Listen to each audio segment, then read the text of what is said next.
Hello everyone, তো আজকে আমি বানালাম চালতার টক।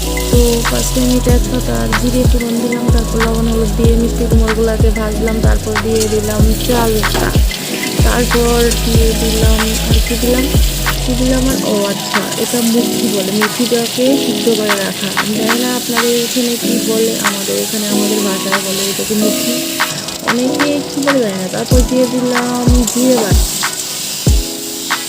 তারপর জিরে বাটা দেওয়ার পরে একটু ভালো করে নাড়াচাড়া করে নিলাম, বাস। তারপর একটুখানি দিয়ে দিলাম চিনি, তারপর আবার ভালো করে নাড়াচাড়া দিয়ে জল দিয়ে দিলাম। তো জল দেওয়ার পর ভালো করে ফুটে আসার পর নামিয়ে নেব। তো হোক, আস্তে আস্তে হতে হতে হয়েই গেল। তারপরে শেষ এই এলো আমার ফাইনাল লুক, চালতা।